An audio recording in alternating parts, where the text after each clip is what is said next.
Hello students, class 12th में आज हम chapter number 8 application of integral, Hindi में कहते हैं समाकलन के अनुप्रयोग पढ़ने जा रहे हैं। देखिए बेटा, इंटीग्रेशन आपने पिछले चैप्टर में पढ़ा हुआ है। अब उनका हम यूज कैसे करें डेली लाइफ में, उनके बारे में पढ़ेंगे हम। और इस चैप्टर में जो क्वेश्चंस आएंगे वो कैसे सॉल्व किए जाएंगे, इनके बारे में डिस्कस करेंगे। तो सबसे पहले हम कुछ पॉइंट्स की बात कर लेते हैं कि हम इस चैप्टर को किन पॉइंटों पे स्टार्ट करेंगे। पहला है सम ग्राफ्स। हम उन ग्राफ्स के बारे में डिस्कस करेंगे इस चैप्टर में जिनमें हमें क्वेश्चंस को यूज करना है। मींस कौन से टाइप्स के ग्राफ हमारे चैप्टर में दिए गए होंगे, उनको कैसे सॉल्व करना है। उसके बाद हम सेकंड पॉइंट पर डिस्कस करेंगे सम इंटीग्रेशन फॉर्मूलाज।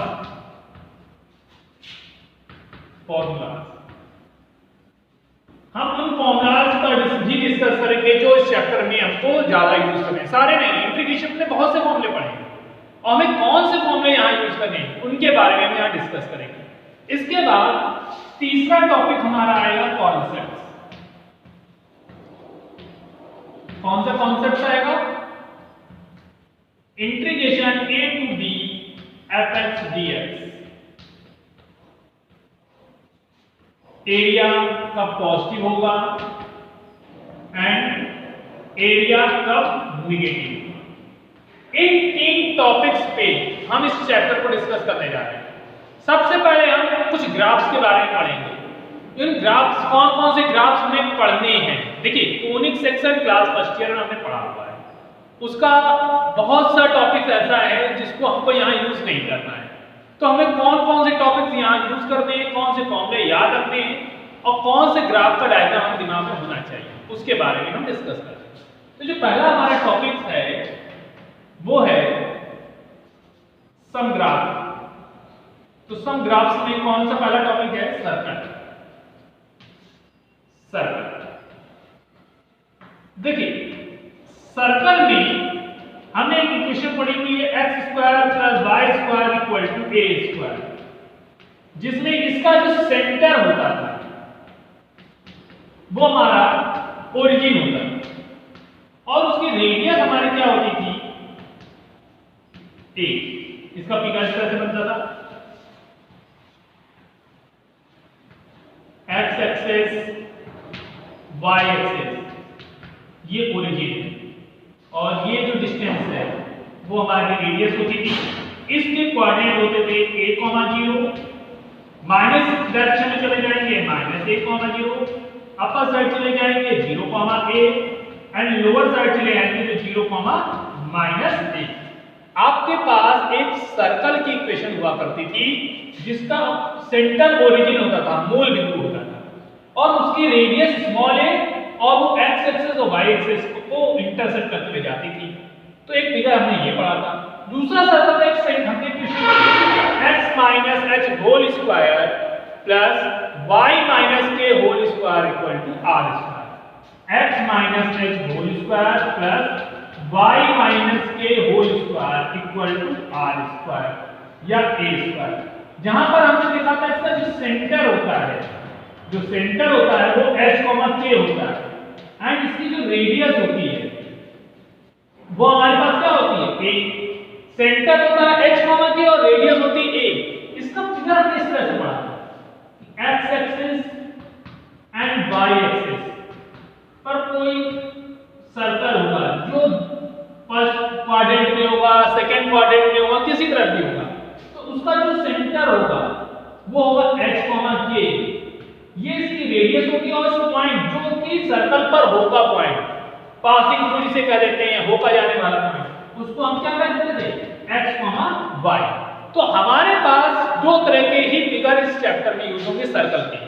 एक ओरिजिन से जिसका सेंटर होगा और एक जिसका सेंटर h, k होगा। इसको देख लीजिए, फिर हम अगले फिगर के बारे में डिस्कस करेंगे, सेकेंड टॉपिक। अब देखिए बेटा, सेकेंड टॉपिक है हमारा इलिप्स। इलिप्स में जिसे हमने कहा था अतिपरवलय, दीर्घ, हमने इलिप्स है जो दीर्घवृत्त है उसमें हमने इक्वेशन पढ़ी थी x² upon a² plus y² upon b² equal to 1। इसका जो एक्सेस होगा मींस जो इसके वर्टिक्स होंगी वो x एक्सिस पर होंगी। अगर x एक्सिस पर है तो इसका फिगर हम लोग ने इस तरह से पढ़ा हुआ है x dash y y dash. इसका एक वर्टेक्स ये होगा a, 0, यहां पर क्या होगा -a, 0, इसका 0, b और ये पॉइंट हो जाएंगे 0, -b। जब कौन सा एक्सिस होगा x एक्सिस होगा। अगर ये y एक्सिस पे चला जाएगा तो फिगर इस तरह से बन जाएगा, ये होगा x dash y y dash, ये ओरिजिन। इस पर यहां पर वर्टेक्स होगा 0, a, 0, -a, ये होगा b, 0 एंड -b, 0। तो उस कंडीशन में x² upon b² plus y² upon a² equal to 1 बन जाएगा। ठीक, दो ही इलिप्स के फिगर हैं जो हमारे इस चैप्टर में यूज होंगे, जिसके फॉर्मूले और डायग्राम हमको याद रखना है। तीसरा पॉइंट होता है हमारा पैराबोला, जिसे परवलय कहते हैं, पैराबोला। इस पैराबोला में हमने फिगर पढ़े थे 4। पहला पढ़ा था y² इक्वल टू 4ax। इसमें हमने इस तरह का फिगर पढ़ा था जो कि x एक्सिस की पॉजिटिव डायरेक्शन में बना हुआ था, एक कर्व था जिसका जो ओरिजिन से होकर जा रहा था, पासिंग थ्रू ओरिजिन है, और x एक्सिस की पॉजिटिव डायरेक्शन में था। दूसरा था y² इक्वल टू -4ax, जिसमें फिगर जो हमारा x एक्सिस की नेगेटिव डायरेक्शन में जा रहा है, x डैश y डैश, और ये ओरिजिन हो जाता है O। तीसरा फिगर था हमारा x² इक्वल टू 4ay। इसमें जो ग्राफ था वो अपर साइड जा रहा है, x डैश y डैश, और लास्ट फिगर था हमारा x² इक्वल टू -4ay। इसमें जो ग्राफ था वो बिलो साइड जा रहा है, x डैश y डैश। अब देखिए यहां पर हमारा पैराबोला के तो 4 फिगर हैं, पर इंपॉर्टेंट फिगर कौन कौन सा है हमारा, x² equal to 4ax and y² equal to 4ax and x² equal to 4ay। आपको इन दोनों फिगर पे ही मैक्सिमम क्वेश्चन मिलेंगे। आपको पैराबोला के दोनों फिगर 4 फिगर याद रहने चाहिए, बट जो हमारे एग्जामिनेशंस के पॉइंट ऑफ व्यू से कंपलसरी फिगर्स बनते हैं उनमें हमारा y² equal to 4ax and x² equal to 4ay बनता है। तो इस फिगर को देख लीजिए, फिर अगले फिगर्स के बारे में भी हम लोग डिस्कस कर ले। अब देखिए आपको पैराबोला की इक्वेशन क्वाड्रेटिक फॉर्मूले फॉर्म में दी गई होगी, means ax² plus bx plus c के फॉर्म में। जो क्वाड्रेटिक फॉर्मूले के पैराबोला की इक्वेशन होगी क्वाड्रेटिक फॉर्मूले के रूप में होगी। उस कंडीशन पे आपके पास दो ग्राफ बनेंगे, एक a इज ग्रेटर देन 0 के लिए और a इज लेस देन 0 के लिए। मींस जो क्वाड्रेटिक इक्वेशन होती है उसकी मैक्सिमम पावर 2 होती है। अगर a की वैल्यू 0 से बड़ी है तो ग्राफ किधर बनेगा उसके के लिए आपको डिस्कस करना है, और अगर a की वैल्यू 0 से छोटी है तो ग्राफ कब किधर बनेगा। तो देखिए अगर ग्रेटर देन है तो देखिए ग्राफ ऐसे बनेगा, x dash y dash origin upward बनेगा। ठीक, और उसके बाद इसे हम अपवर्ड पैराबोला भी कहते हैं, ये ध्यान रखिए, अपवर्ड पैराबोला। और जब a इज लेस देन 0 हो जाएगा, a की वैल्यू लेस देन 0 चलेगी तो डाउनवर्ड बनेगा, x डैश y डैश, ये ओरिजिन। इसे हम डाउनवर्ड पैराबोला कहते हैं, डाउनवर्ड पैराबोला। ये भी हमारे पास इस तरह के क्वेश्चंस आ सकते हैं और आते हैं एग्जामिनेशन में। इसके बाद एक क्वेश्चन और आता है हमारा y इक्वल टू x3। देखिए y इक्वल टू x² का तो फिगर हमने पढ़ा हुआ है, एक फिगर आता है y equal to x³ and y equal to -x³। Means हम इसे कह सकते हैं y equal to mod x cube. तो उस कंडीशन में जो फिगर बनता है वो हमारा इस तरह से बनता है, जो फिगर हमें याद रखना पड़ेगा, क्योंकि इस तरह का फिगर अभी हमारे पास यूज नहीं हुआ है, पर हमारे पास एप्लीकेशन ऑफ इंटीग्रल में क्वेश्चन इस तरह के हैं। तो हमें फिगर याद रखना है कि y equal to x cube and y equal to minus x cube का जब फिगर की बात करेगा तो हम कैसे बनाएंगे, क्योंकि वहां पर हमारे पास पॉइंट्स रख करके सर्च करने के लिए समय नहीं होगा, इसलिए हमारे पास फिगर के बारे में नॉलेज होनी चाहिए और फिगर कौन सा किस डायरेक्शन में जाएगा उसके बारे में भी डिस्कस करते रहना है। तो ये ध्यान से देख लीजिए फिगर्स, इन फिगर्स को भी हमको यूज करना है। अब देखिए बेटा, इसके बाद हमारे पास लाइंस आ गई। देखिए लाइंस में फिगर बहुत इंपॉर्टेंट होता है, ध्यान रखना, क्योंकि अगर आपने जरा सी मिस्टेक कर दी तो आपका फिगर चला जाएगा। तो देखिए सबसे पहले ये है x एक्सिस, ये है y axis. x axis y axis जिस पॉइंट पर कट करते हैं उसे हम ओरिजिन कहते हैं, और जब कोई लाइन की equation y equal to mx के फॉर्म में होती है तो वो पासिंग थ्रू फ्रॉम ओरिजिन होती है। तो वो इस तरह से बन सकती है, जिसे हम कह सकते हैं y equal to x, and एक लाइन इस तरह से भी बन सकती है जिसे हम कह सकते हैं y equal to minus x। ठीक, अब यहाँ पर ये दोनों लाइन ओरिजिन से पासिंग थ्रू है, ये याद रखना है। y equal to x origin के राइट साइड से पर पॉजिटिव डायरेक्शन से चल रही है, क्योंकि x की वैल्यू जो रखेंगे वही y की वैल्यू भी आएगी, पॉजिटिव भी आएगी नेगेटिव भी आएगी। और y equal to minus x में वो सेकंड क्वाड्रेंट फोर्थ क्वाड्रेंट को कट करते हुए बढ़ेगी। इसके बाद एक लाइन होगी जो x एक्सिस के पैरेलल होगी। अगर x एक्सिस के पैरेलल है तो y इक्वल टू क्या होता है b, हमने पढ़ा हुआ था 9th क्लास में, equation of line y equal to b कह सकते हैं। और अगर वो y एक्सिस के पैरेलल है देन उसी इक्वेशन को हम x इक्वल टू a कह देते हैं। अब देखिए x एक्सिस पर कोई लाइन है देन y की वैल्यू वहां पर क्या होगी, 0 होगी। तो यहां पर on the x axis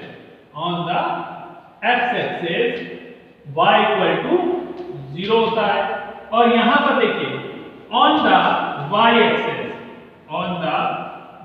axis x equal to 0 होता है। फिगर्स को हमको ध्यान रखना है, ये ध्यान रखिए फिगर जरा भी आपने भूल गए या आपको दिमाग में नहीं आया तो आपको क्वेश्चन समझ में नहीं आएगा करना कैसे। इसके बाद हमारे पास है मॉडुलस फंक्शन। ठीक, इस मॉडुलस फंक्शन में हमने पढ़ा हुआ है y equal to mod x, इसमें आप देखिए जो y इक्वल टू आपके पास x होगा if x is greater than 0 and x is minus x होगा if x is less than 0। y equal to x if x is greater than equal to 0, modulus function की बात कर रहे हैं, और माइनस x होगा जब x की वैल्यू लेस देन 0 होगी, तब इसका जो ग्राफ होगा v शेप में होगा, ऐसे x dash origin y dash. ये जो इक्वेशन है वो y इक्वल टू x है, और ये वाली लाइन किसको रिप्रेजेंट करेगी, y equal to minus x को। ध्यान से समझिएगा, बिल्कुल ध्यान रखिएगा, फिगर का जरा सा भी आपने लापरवाही करी तो क्वेश्चन आपका गलत हो जाएगा। मॉडुलस फंक्शन है then y equal to mod x की बात कर रहा है, x y equal to x कब लेंगे, if x is greater than equal to 0 होगा, और if माइनस x लेंगे, ये माइनस x है, if x is less than 0 होगा। इसके बाद हमारे पास ट्रिग्नोमेट्रिक फंक्शन होगी, ट्रिग्नोमेट्रिक फंक्शन। ये देखिए आपके पास लाइंस थी, मॉडुलस फंक्शन था, और अब ट्रिग्नोमेट्रिक फंक्शन है। ट्रिग्नोमेट्रिक फंक्शन में पहला होगा हमारे पास y equal to sin x, जो हमारे सिलेबस में पूछा जा रहा है, y equal to sin x। इसका जो ग्राफ है इस तरह से आप लोग बनाते हैं,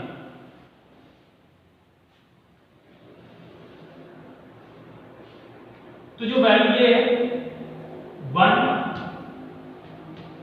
माइनस, ये 0 को रिप्रेजेंट करता है, pi by 2 pi 3 pi by 2 and 2 pi. जब नेगेटिव डायरेक्शन में जाते हैं हम तो minus pi by 2 minus pi minus 3 pi by 2 and minus 2 pi y equal to sin x। इसके बाद आपने y equal to cos x में पढ़ा था, y equal to cos x। y equal to cos x के लिए आपने जो ग्राफ पढ़ा हुआ था उसमें ये पढ़ा हुआ है, जो वैल्यू होती है वो 1 से स्टार्ट होती है, और जब 1 से स्टार्ट होती है तो ग्राफ ऐसे बनता है।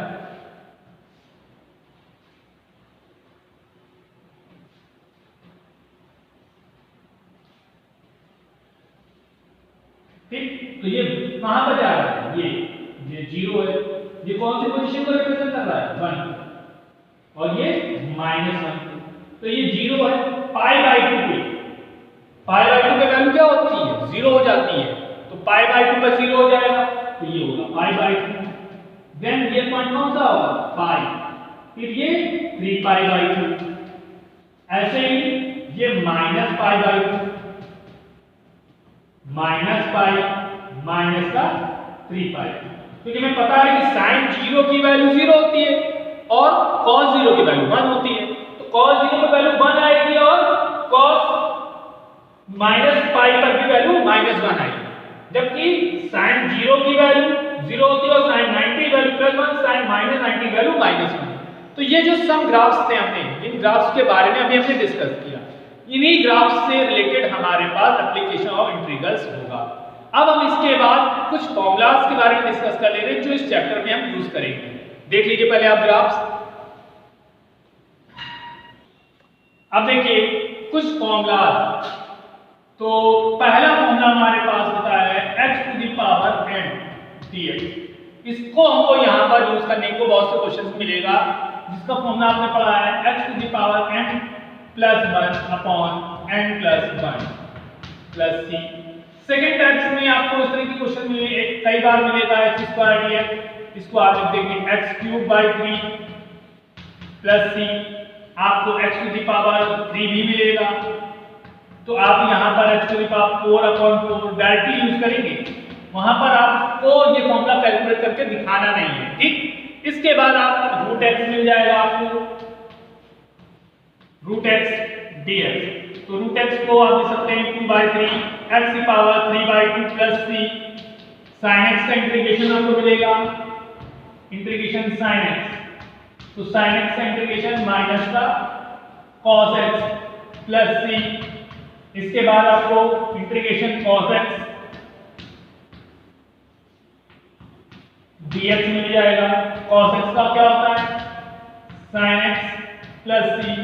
इसके बाद आपको एक फॉर्मूला कई बार मिलेगा इंटीग्रेशन अंडर रूट के अंदर a² - x², तो ये होता है x/2 under root a² - x² plus a²/2 sin inverse x/a plus c। तो बेटा इन कुछ फॉर्मूलाज के हेल्प से हम इस चैप्टर को करेंगे। अब हमारे पास लास्ट कॉन्सेप्ट बचता है, इसको हम अगले वीडियो में डिस्कस करेंगे। देख लीजिए यहाँ पर।